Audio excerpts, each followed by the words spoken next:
Okay, it's 4 o'clock on Thursday, December 13th. We have a quorum, so I'll call this New Ulm Public Library Board meeting to order.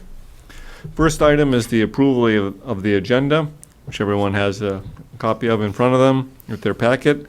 We got a couple changes on the agenda. We're going to be adding a third resolution item, number 2018-37, regarding the repair of a leaky faucet and sink in the basement electrical room of the library.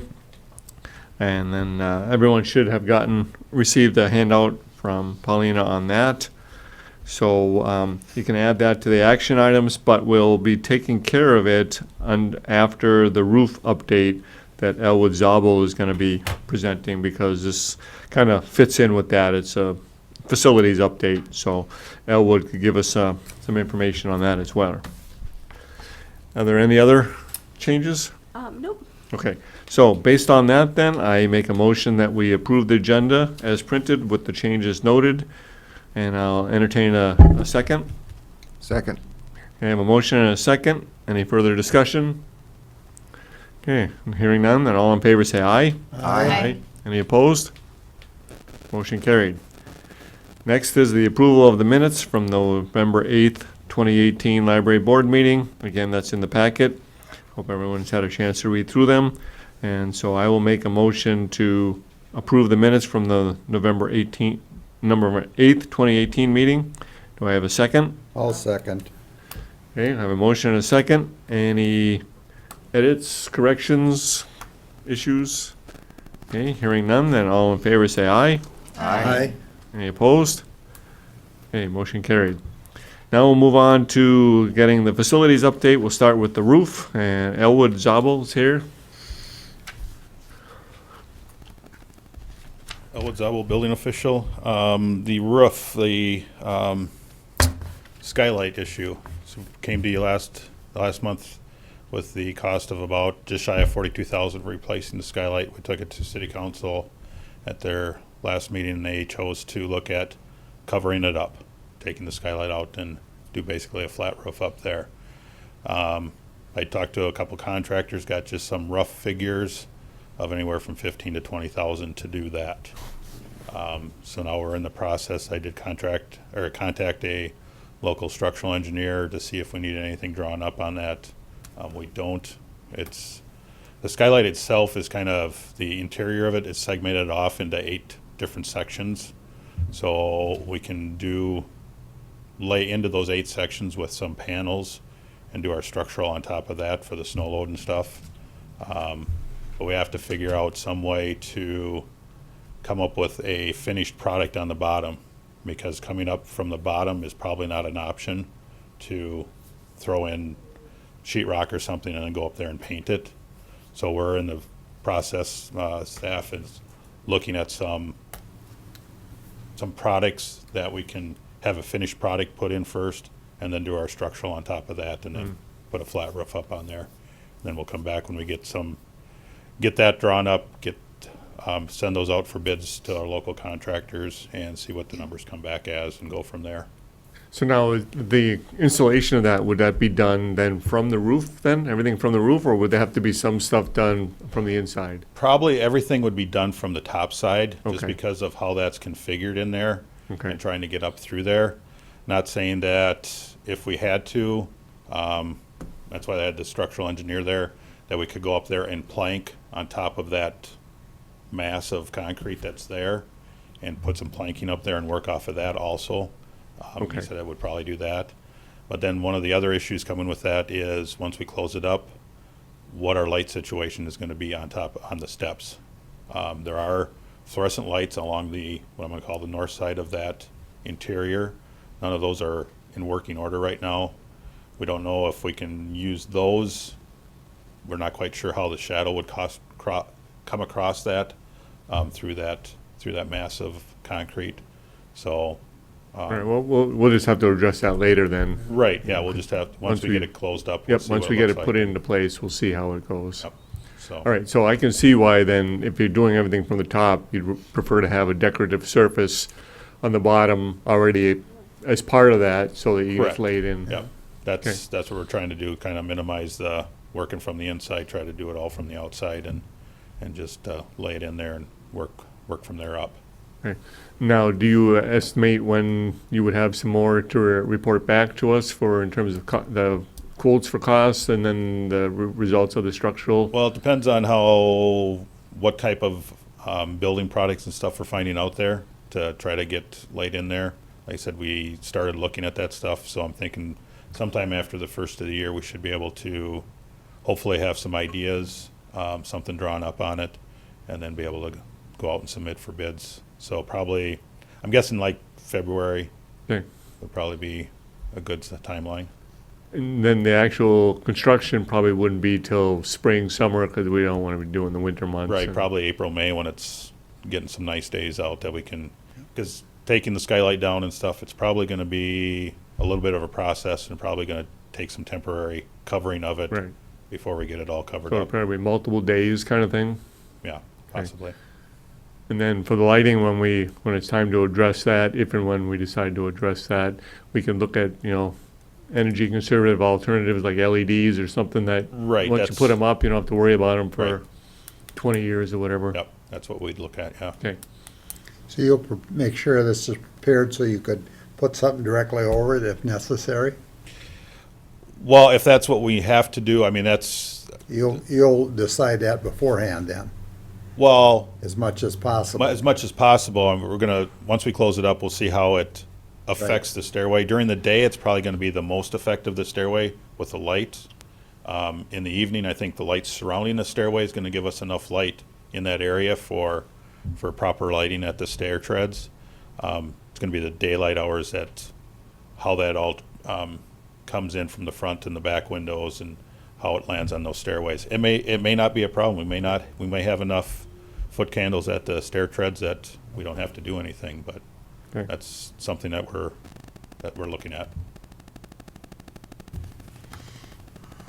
All right. Anything else concerning the roofing and the skylight? Okay, then let's move on to the resolution 2018-37 about the faucet and the sink.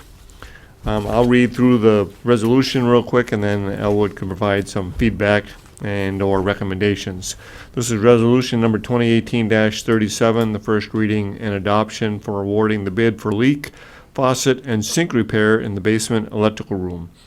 The library requested bids to fix a leak, faucet, and sink issue in the electrical room in the lower level of the library. During a recent yearly sprinkler check and flush by the Olympic Fire Protection, the leak was discovered and the sink could not sustain the water, overflowing the commodes behind the wall of the adjacent restroom. Bid requests were sent to 2 vendors and illustrate 3 different options to undertake.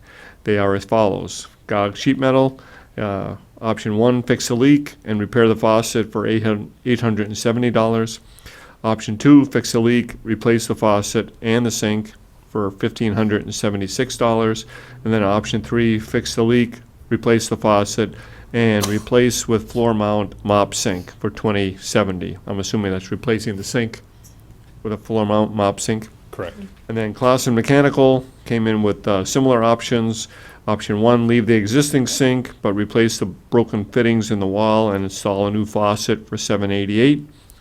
Option 2, remove the broken fillings in the wall, install new service sink and new faucet for $1,893. And option 3, remove the service sink and concrete, rough in the new drain and water locations, replace concrete and set new mop basin, install new faucet for $2,792. The library director recommends completing this repair in early 2019, as the contractual building maintenance budget has been overspent for fiscal year 2018. And the city building official recommends completing option 3. So then, before we get into any voting on this, I'll give Elwood a chance to provide us with more details and an update. All right, we're looking at that option 3. In your packets, there should be pictures of the sinks that were proposed. That Akron wall mount sink, that's presently what is in there, is an old mop basin sink is what that was. What we're looking at going to is the floor mount, the ProFlow mop basin sink. And why we're looking at doing that is just for some safety aspects of it. Also is it's lower to the ground for draining the mop bucket and stuff. It's a little bit bigger basin, a little bit deeper basin, so it's going to handle the flow of the sprinkler test pipe there a little bit better, and we'll also have a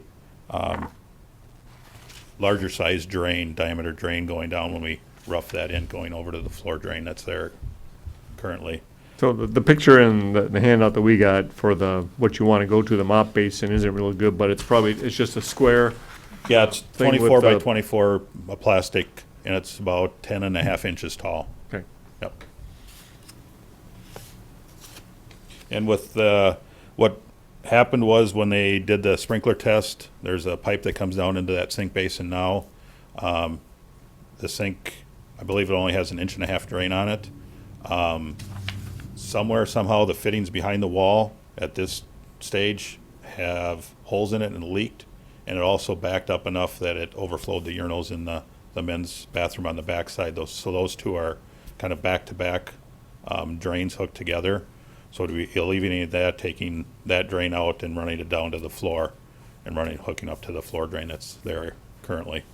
Okay, so when you do the sprinkler testing, is that an annual thing? It's an annual test, yes. Okay, so there's a lot of, when they do that testing, a lot of water comes rushing into the sink? Correct. It's to mimic a sprinkler head going off, so it's Oh. a 1/2 inch opening that's coming down that they're draining out.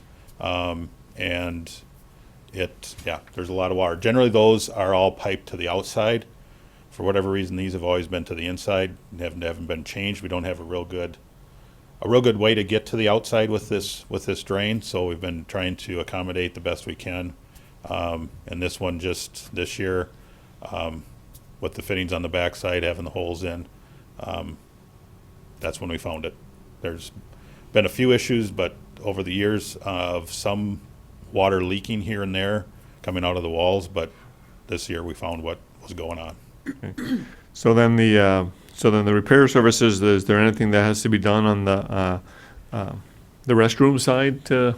The restroom side, it shouldn't be. It should all be able to come from the mop sink side. We're gonna have to tear off the sheetrock, so it'll probably be some repair of the sheetrock and stuff that's not included in this bid, but that should be very minimal afterwards. Okay, so this is basically plumbing. This is just work, strictly not- plumbing. Yep. Okay. Yep. All right, so based on the bid here, it said the city building official recommends completing option 3. Are both these from GOG, sheet metal, and Clausen pretty much apples to apples? Yes. Okay, so, Does the GOG sheet metal include removing the sink and the concrete? Yes. I made a phone call and see what Okay. that was. Yes. and that, like you said, that would, when we were talking before the meeting, that'll also include roughing in a new drain in the water locations. Yep. Yep.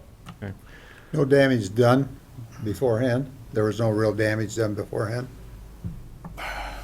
The sheetrock, I think it's been leaking over a few years. I think this is just what pushed it over the edge. Okay. There's some sheetrock damage on the bottom towards the floor and stuff.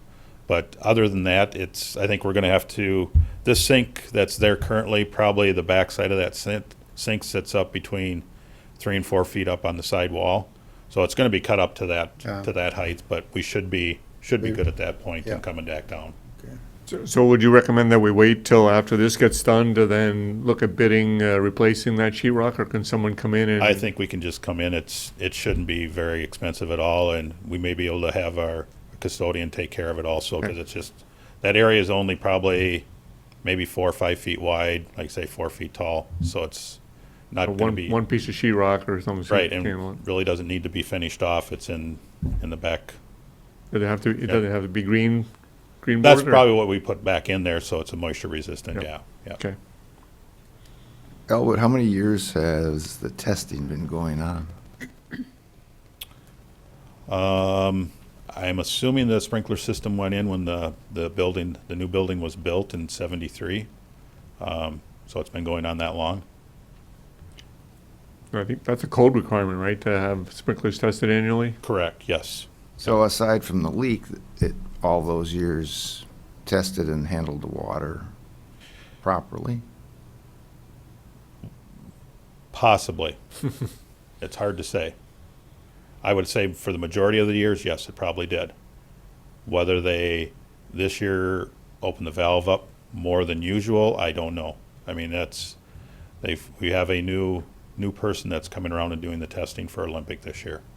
So that might have been the problem also. But do you think maybe in the piping too, that there was some corrosion buildup or whatever that's reducing the diameter of the pipe that Well, would lead like I to said, backup? that pipe's only 1.5 inches, which we're looking at, the floor drain itself should be a 3-inch, so we should be able to ramp it up to a Right. 3-inch and But Yeah. basically referring to Carl's question, in years past, maybe it hasn't been a problem because, the piping had the full diameter. Now maybe it's Possibly, closed yes. off a little bit and, Yep. Well, that and the leak showed up in the wall. yep. Would it be something that if you just fixed the leak, the system would handle the flow of the water during the test period? Possibly, yes. I think as someone who has done a bit of mopping in my day at school too, it's very important to have a low sink now for a person's back for safety reasons. And I really think that's important, a low Yeah, the sink. ergonomics is a Yeah. big consideration. Yeah, lifting a heavy mop bucket in to empty it. It's very difficult.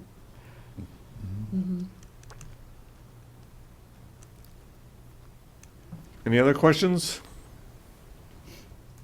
All right, so then based on that, because GOG is, they're apples to apples comparisons, and GOG is the lower price, that's recommend what we go with? Correct. Okay. All right, so if there's no other questions for Elwood then, I'll entertain a motion for awarding the bid for the leak, faucet, and sink repair in the basement electrical room with the selection of GOG Sheet Metal as the contractor, and option number 3 for fixing the leak, replacing the faucet, and replacing the sink with a floor mount mop sink at the price of $2,070. I will second that motion. So I made a motion and we have a second. Do we have any further discussion?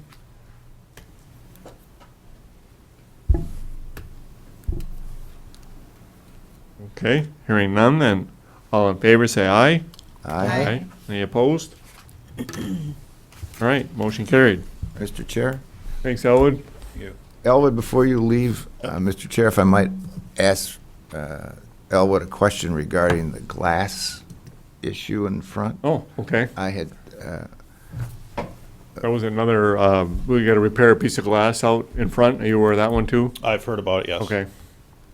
I had the question, and I talked to the library director earlier today, and I had the question about the difference in the bid amounts.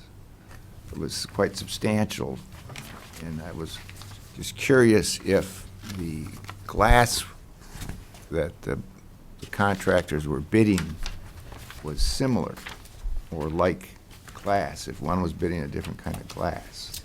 I can't speak on that. I guess I haven't seen the bids on that one, but I would assume that it's replacing like for like, that what's in there now would be Yeah. my guess. Is that what you I had found the s- out, Paul? I had the same thing down to ask, a similar question when we got to that, because we're talking, it's almost double. The one bid is $1,800, $200-300 short of being double what the other bid was, and wanted to really make sure they were identically the same. I spoke with Jay earlier after we talked, Carl, and he mentioned that New Alma Glass said that there's only one kind of glass they can put down because it's so low to the ground. It has to be a tempered glass. So I don't know if it's by code or they just put it in one type of glass. No, the tempered glass is per code, Yeah. because it is. Right. Yeah, the Nosbush quote indicated clear, low-tempered, insulated unit to replace the one Yep. that was damaged. And then New Ulm Glass just says, it gives a size, but it really didn't give any more details as the tempered or if it's insulated or not. So that might be something that would, Elwood obviously doesn't know too much about this, so we may have to, that might be an issue we'd have to get more information on for when we, looking at, Okay, making a motion for that. thank you. Right. All right, thanks, Elwood. All right, now we'll return to the normal portion of our program, and we'll get into the November 2018 financial report and summary.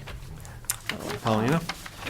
On page 5, this financial report, we're about 91.5% through 2018, and our budget is approximately 82.54% expended. Like mentioned before, the contractual maintenance building line continues to be overspent. Some of those bills this month included Riverview Sanitation and Gopher Alarms. We had special events programming expenditures this month, including Carrie Nation's Public Library appearance and the purchase of Mike and Me books. The Mike and Me books expenditure was offset by a $500 grant from the New Ulm Medical Center. The contractual maintenance equipment line is currently underspent. It will be adjusted in early 2019 to reflect the prepaid cost of the user full contract for 2018. And planned expenditures for the rest of the year include a firewall renewal, computer monitors, and Chromebook accessories. And we're purchasing 6 of those computer monitors this year, and we'll purchase 6 more on January 3rd. And also, I did get an invoice from Crawl Concrete and Construction for the removal and replacement of concrete. This was for their work back in September, October, I believe. Originally, the board voted to take that out of the general fund budget line, out of the general fund. There was an additional $500 cost to that. They had to take out more slats, and they poured an extra 80 square feet. So I wasn't sure if you also wanted to take that out of the general fund or not. So the total cost for that was $3,750. Yeah, Paulina and I had some discussions on that.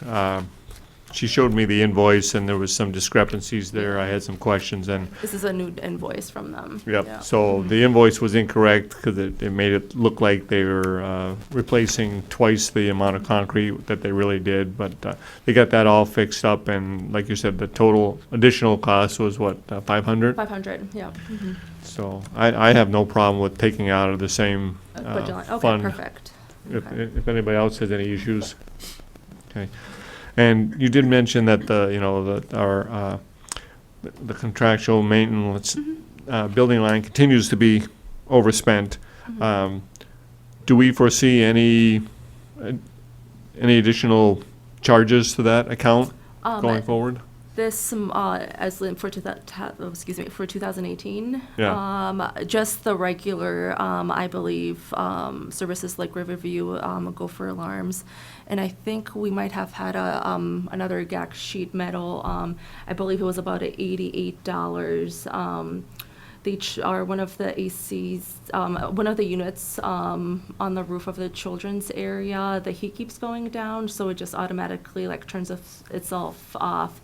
And we had someone take a look at that, so that will Okay. be coming out. But I wonder if that would be under the contractual maintenance equipment one and not Oh, under we the could, building yeah. one. Right, yeah. Which the do equipment that, one is yeah. underspent and the building one is overspent. But I was just wondering, we're already showing 108% for the maintenance building one, and I'm wondering Right. if you know of any future, for 2018, if there's any other bills that will be coming in that will go against that will raise that overspending. Not at this time, not that I know of, no. Okay. All right. Any other questions on the finance then? All right, then we'll move into the librarian's report, starting with the library department activities report and statistics. Paulina? Okay. Some of the things that happened this past month, the Friends of the New Ulm Public Library's annual book sale was held on November 2nd and 3rd. The Friends made a total of $2,998.75 through sales and membership renewals. Myself, April, and Seth, the TDS automation librarian, presented on the school library cards project to the New Ulm school faculty. And the kids should be getting their library cards in early January. Sometime in January, we're hoping to get those cards for them. They are already in the system, so hopefully they'll, and some I think have started using them maybe. The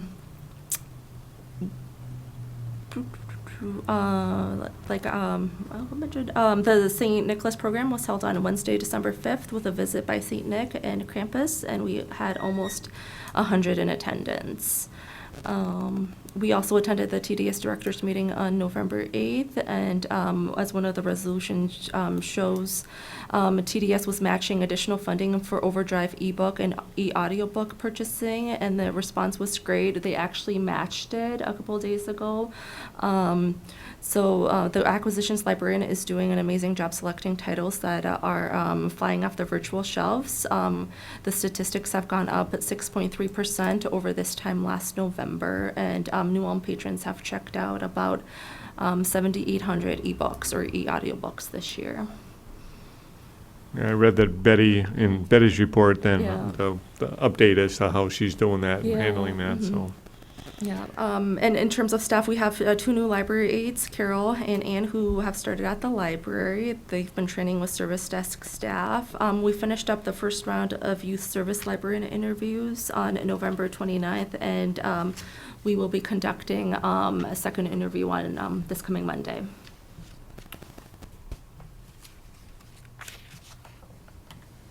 And then how many do you have, how many interviews will you be doing a second interview with? Right now, just one. Oh, okay. Mhm. All right, any questions regarding that? All right, if not, then we'll move on to programming. April?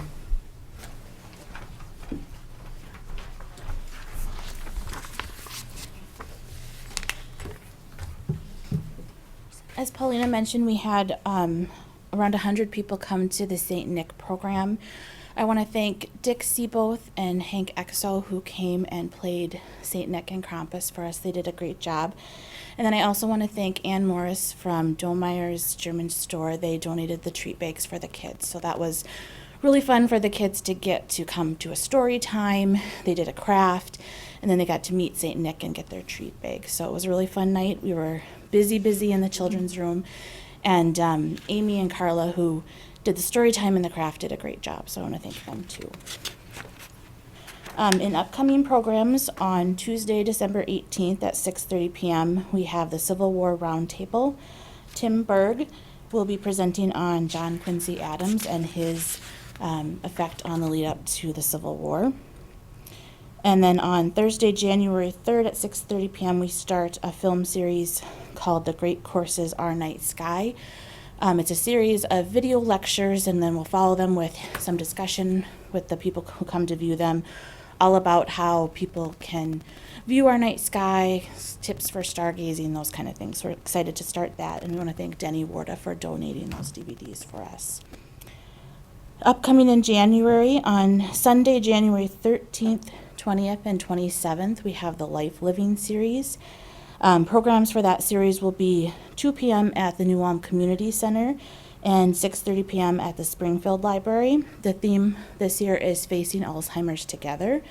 So those first 2 dates, January 13th and 20th, we will have experts from Brown County coming to talk about services that are available to families dealing with Alzheimer's, as well as different financial tips, just topics related to practically dealing with Alzheimer's. And then on Sunday, January 27th, we have Rosales Peel, who will be coming to talk about her book, Mike and Me, which is a book she wrote after she and her husband decided to face his Alzheimer's together at home and keep him home rather than going into another care facility. So we're excited to welcome her. I want to thank the Springfield Public Library for hosting the evening events there, Park and Rec for letting us host the events at their facility here in New Ulm, and then the United Way and the early childhood family education here for partnering with us to plan this program. Currently, Storytime is on break. Our Wednesday morning story times will resume on January 9th at 10 a.m. It's a Wednesday. And then our ECFE bedtime story times will continue for January, February, and March on the second Wednesday of the month at 6 p.m. And those are on the next one is January 9th. And I can answer any questions about programming. All right, thank All you. right, thanks, April. Thank you. And then the last item under the librarian's report, if there's anything left on the building update, or did we pretty much cover everything? I think we covered everything. Okay. Thank you. All right, now we'll get into the action items. We've got 2 of them remaining. The first one is resolution number 2018-35, first reading and adoption of the approving the use of $1,000 from Fund 211 audio-visual supplies to build the overdrive collection. And that's found on page 21 of your packet. In September 2018, the Traverse to Sioux Board supported a request to match additional funding up to $25,000. These additional funds are intended to help TDS match the high demand for e-materials. Overdrive is TDS's vendor for downloadable ebooks and e-audiobooks. The library requests $1,000 from the audio-visual supplies budget line to add e-materials to the Overdrive collection. Overdrive checkouts have increased 6.3% over 2017 for the system as a whole. New Ulm patrons have checked out 7,816 ebooks and e-audiobooks so far in 2018. If approved, the $1,000 would be matched by TDS to enable additional purchasing of ebooks and e-audiobooks for the collection for a total of $2,000. If approved, funding would come from Fund 211-5500-223-027 audio-visual supplies. Like I mentioned before, TDS already had the $25,000 match go through, so it wouldn't be an actual match. It'd be just $1,000 that just Okay. came through like 2 days ago. Yeah. Okay, so there's a modification here then. There would not be a match Yeah. It would because just be, their $25,000 was already met. Yeah. And so it'll just be the $1,000 that we're pulling from the audio-visual supplies to tap into Right. the e-drive or the So e-books. we didn't get into this at all then, with a match? Well, we benefited because if you read Betty's report, it talks about all the other libraries that got, Right. that donated and, No, But- we'll benefit that way, yes, Right. but not ourselves directly then. Do they proceed, do you see them doing this again next year? We don't know yet. Okay. Yeah, they haven't decided on that yet. There has been talk, though? Yes, there was talk about it. Yeah. Okay. and then do we got ample funding in the, Audiovisual, yes, we Yeah. still have some left over. Okay. Yeah. How much is in that account once you would pull out the $1,000? We still have about 500. And if I'm not mistaken, all the libraries that participate in TDS that buy these ebooks are still available to New Ulm patrons. Yes, oh, yes. So- Yeah, it's just additional e-materials Yeah. as Right. a whole. so every library, right, correct, benefited from Right. the other donations and then the Sure. matching. So, and as Betty's report indicated, she's been working fast and furious to try and get the stuff ordered because the supervisor or whatever just kept telling her, order, so. Yeah. Okay.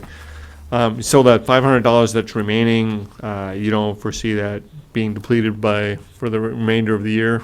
Right. anything I else? know we have a couple other orders of, I believe, DVDs and audiobooks, just physical, that we'll be using, but Will we be still okay? We'll be okay. Okay. Yep. All right, so, good discussion. So I will then entertain a motion to approve the use of $1,000 from Fund 211 audiovisual supplies to build the Overdrive collection. So move. A motion, do I have a second? I do? Okay, Second. motion and a second. So any further discussion, questions? Okay, hearing none, then all in favor say aye. Aye. Any opposed?